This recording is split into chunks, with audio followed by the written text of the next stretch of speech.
আমার স্বামী বিদেশ যাওয়ার জন্য কিছু টাকা ধার জন্য আমার ছোট দেবরের বাসায় গেলাম। আমার স্বামী আমাকে রেখে বাসায় ফিরে গেল। রাতে খাওয়া দাওয়া সেরে আমার দেবরকে টাকার কথা বললাম। আমার দেবর বলল, টাকা দিতে পারি, তবে একটা শর্ত আছে। বন্ধুরা, আমার স্বামী বিদেশ যাবার চেষ্টা করছে। ইদানিং মিস্ত্রি কাজ করে সংসারের ভরণ পোষণ চলে না। প্রতি মাসে কিছু পরিমাণ টাকা খরচ হয়ে যায়। বিগত ৩ বছর প্রায় ৪০,০০০ টাকা খরচ হয়ে গেছে। দিন দিন টাকার পরিমাণ বেড়েই চলেছে। চোখে মুখে শোষে ফুল দেখতে পেলাম। গ্রামের একজন প্রবাসী ভিসা দেওয়ার অফার দেয়। আমার স্বামী বিদেশ যাওয়ার ইচ্ছে জাগল। ভিসা বাবদ ৩,২০,০০০ টাকা মতো লাগবে, কিন্তু হাতে টাকাগুলি বলতে মোটেও নেই। উপায় তো না দেখে আমার ভাসুর অমিতের মাধ্যমে ব্যাংক হতে বিভিন্ন মানুষের নামে ৫০,০০০ টাকা ম্যানেজ করা হলো। বাকি টাকার কোনো ব্যবস্থা কিভাবে করি, পথ পাচ্ছিলাম না। একদিন আমরা বসে আলোচনা করলাম যে শহরে আমার স্বামীর ২ জন মামা ভাই থাকে। তাদের বাসায় গেলে কোনো সাহায্য পাওয়া যায় কিনা দেখা যেতে পারে। যেই ভাবা সেই কাজ। আমরা দিনক্ষণ ঠিক করে প্রথমে আমার দেবরের বাসায় গিয়ে উঠলাম। দেবর অবিবাহিত, সরকারি ভালো চাকরি করে, ভালো মাইনে পায়, তাছাড়া ভালো আউট ইনকাম তার। সেজন্য কোনো অভাব নেই বললে চলে। সামনে বিয়ে করার প্ল্যান আছে বিধায় বিরাট আকারের একটি বাসা নিয়ে থাকে। আমরা বিকেলে দেবরের বাসায় গিয়ে পৌঁছালাম। আমাদেরকে দেখে সে আশ্চর্য হয়ে গেল।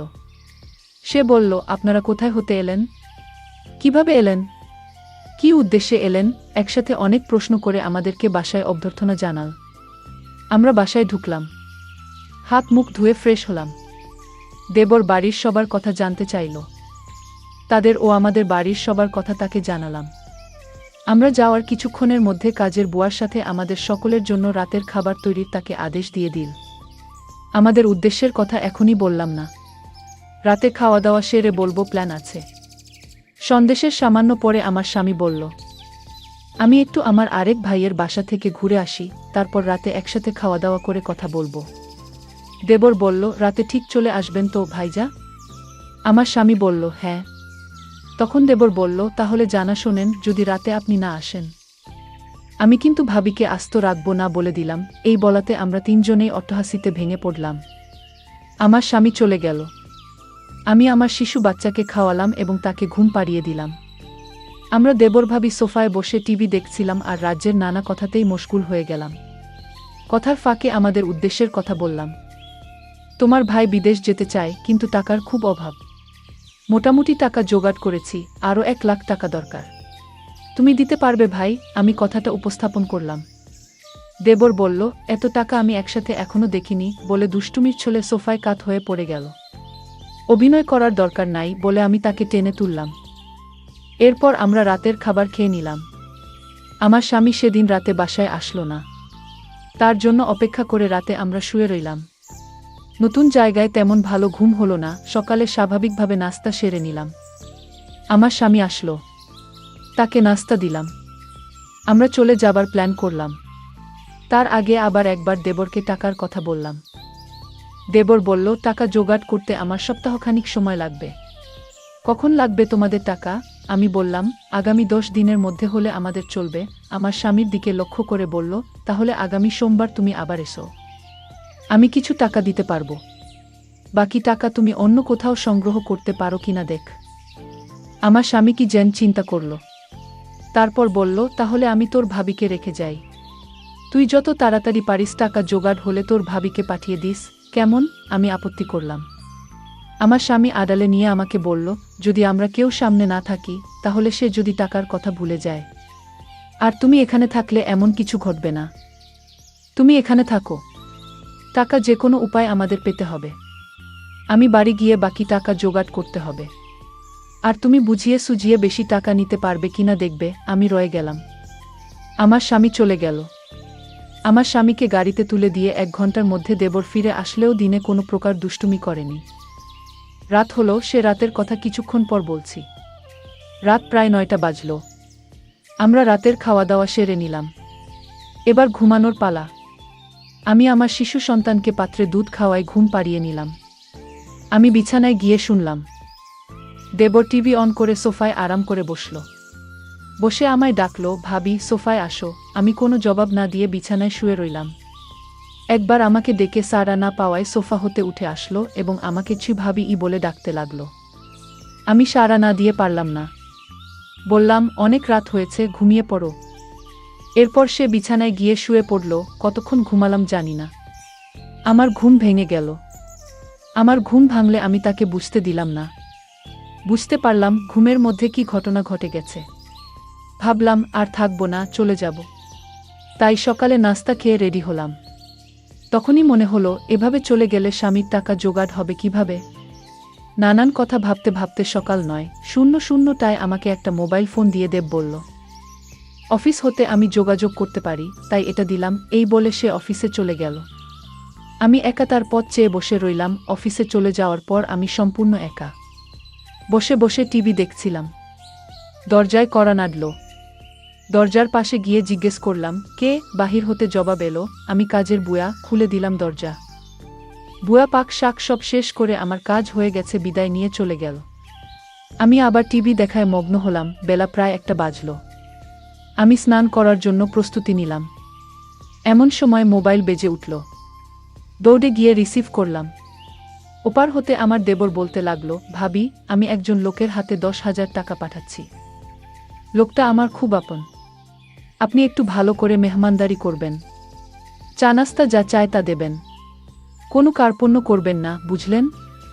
টাকাগুলো আপনার জন্য। আমি ঠিক আছে কি বলে ফোন রেখে দিলাম। আমি আবার টিভি দেখার জন্য সোফায় বসলাম।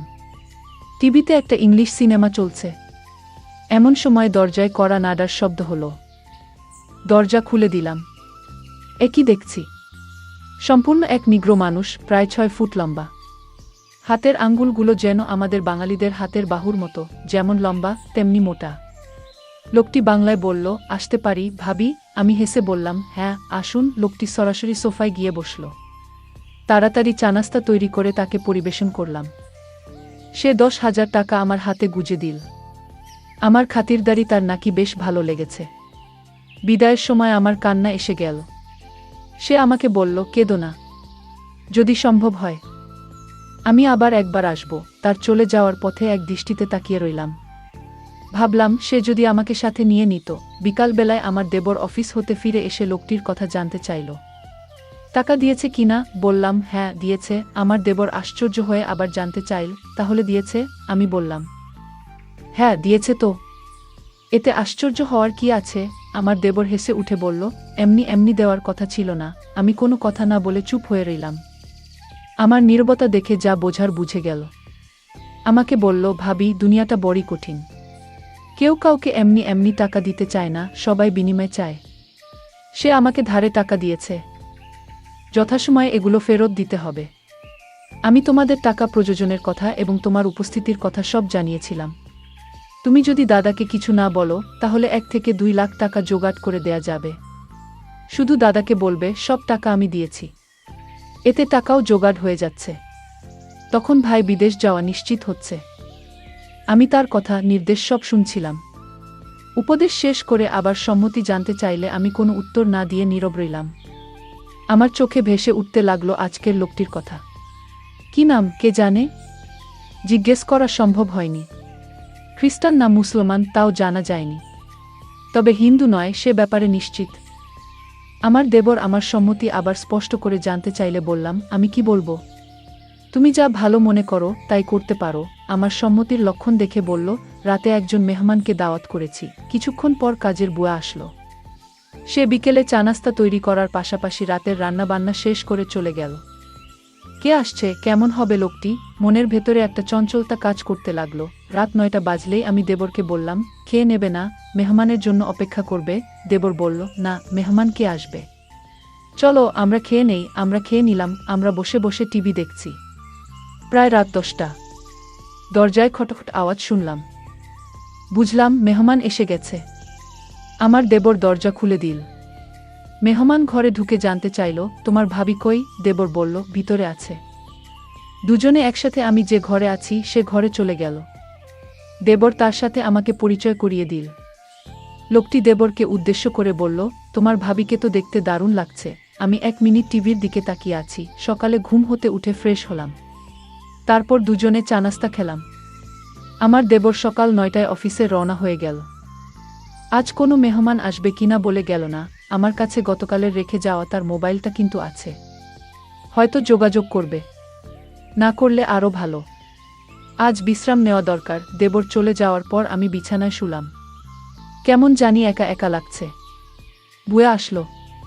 দরজায় নক করার সাথে সাথে আমি গিয়ে খুলে দিলাম। ভুয়া তার কাজ ঘন্টা দেড়েকের মধ্যে শেষ করে চলে গেল। আমি আবার একা হয়ে গেলাম।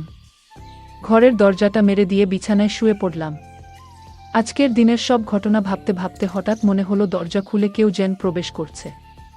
ভাবলাম আমার দেবর হয়তো আজ তাড়াতাড়ি ফিরে এসেছে। বিছানা থেকে উঠলাম না। দেবরের সাথে দুষ্টুমি করার জন্য ঘুমের ভান ধরে শুয়ে রইলাম। দেবর ঘরে ঢুকে দরজা বন্ধ করে দিল। আস্তে আস্তে এক পা দুপা করে আমার ঘরে প্রবেশ করল।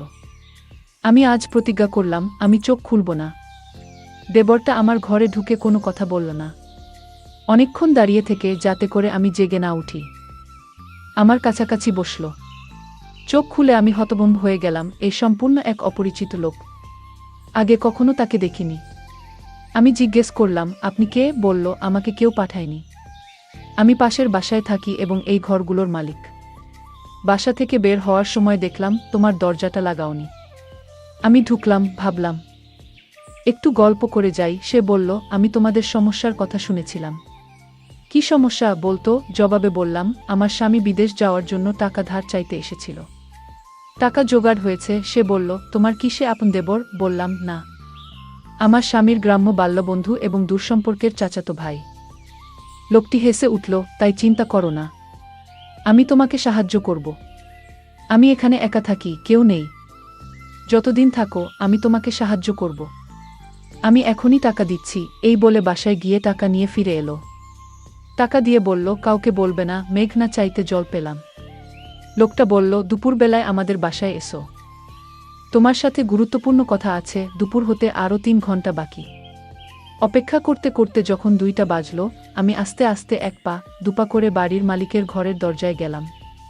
দরজায় চোখ রাখলাম, কিছু দেখলাম না। আস্তে করে টোকা দিলাম, কারো জবাব পেলাম না। দরজায় হাত দিতেই দরজা খুলে গেল। ভিতরে ঢুকে দেখলাম সে তার রুমে শুয়ে আছে। আমি তার পাশে গিয়ে দাঁড়ালাম।